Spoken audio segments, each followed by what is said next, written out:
மற்றும் ஓர் அண்மைச் செய்தி. தமிழகத்தில் அடுத்த 7 நாட்களுக்கு கனமழைக்கு வாய்ப்பிருப்பதாக வானிலை ஆய்வு மையம் தெரிவித்திருப்பதை அண்மைச் செய்திகளாக நாம் பார்த்து வருகிறோம். கன்னியாகுமரி, திருநெல்வேலி, தென்காசி, நாகை, மயிலாடுதுறை உள்ளிட்ட 5 மாவட்டங்களில் இன்றைய தினம் கனமழைக்கு வாய்ப்பிருப்பதாக வானிலை ஆய்வு மையம் சொல்லியிருக்கும் நிலையில் விவரங்களை செய்தியாளர் வெங்கட்ரமணன் வழங்க நாம் கேட்கலாம். வெங்கட்ரமணன், வானிலை ஆய்வு மையம் மேலும் என்னென்ன விஷயங்களை குறிப்பிட்டிருக்கிறாங்க? வணக்கம் ஷாம். தமிழகத்தில் தொடர்ச்சியாக 7 நாட்களுக்கு கனமழைக்கான எச்சரிக்கையை சென்னை வானிலை ஆய்வு மையம் தெரிவித்திருக்கிறது.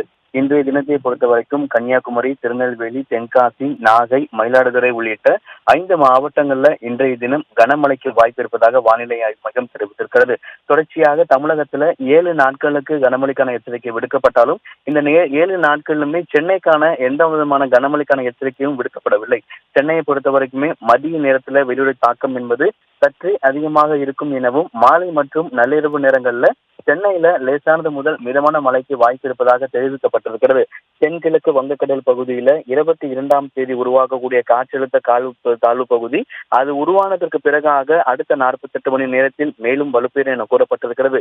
அந்த 22ஆம் தேதியை பொறுத்த வரைக்கும் தமிழகத்துல கன்னியாகுமரி, திருநெல்வேலி, தூத்துக்குடி, ராமநாதபுரம், சிவகங்கை, புதுக்கோட்டை, தஞ்சாவூர், திருவாரூர், நாகை, மயிலாடுதுறை, கடலூர் உள்ளிட்ட 11 மாவட்டங்கள்ல 22ஆம் தேதி கனமழைக்கான வாய்ப்பு இருக்கிறது. இந்த 22ஆம் தேதி உருவாக இருக்கக்கூடிய காற்றழுத்த தாழ்வு பகுதி உருவானதற்கு பிறகு அதனுடைய நகர்வுகளை பொறுத்து சென்னைக்கான கனமழை எச்சரிக்கை மாற்றப்படலாம். தற்பொழுது வரைக்கும் ஒரு வாரத்திற்கு தமிழகத்தில் கனமழைக்கான எச்சரிக்கை விடுக்கப்பட்டிருந்தாலும் அந்த ஒரு வாரத்துல சென்னை உள்ளிட்ட வட கடலோர மாவட்டங்கள்ல எந்த இடத்திலுமே கனமழைக்கான எச்சரிக்கை என்பது விடுக்கப்படவில்லை. 22ஆம் தேதி காற்றழுத்த தாழ்வு பகுதி உருவானதற்கு பிறகாக சென்னைக்கு கனமழைக்கான எச்சரிக்கை மாற்றப்படலாம் என தகவல் கிடைக்கப்பட்டிருக்கிறது. சென்னையில 2 நாட்களுக்கு மதிய நேரத்தில் வெயிலுடைய தாக்கம் சற்றே அதிகரித்து இரவு மற்றும் நள்ளிரவு நேரங்கள்ல சென்னையில மிதமான மழைக்கு வாய்ப்பு இருப்பதாக கூறப்பட்டிருக்கிறது. தமிழகத்தில் 7 நாட்களுக்கு கனமழைக்கான எச்சரிக்கையும் இன்றைய தினம் 5 மாவட்டங்களுக்கு கனமழைக்கான எச்சரிக்கையை சென்னை வானிலை ஆய்வு மையம் தெரிவித்துள்ளது.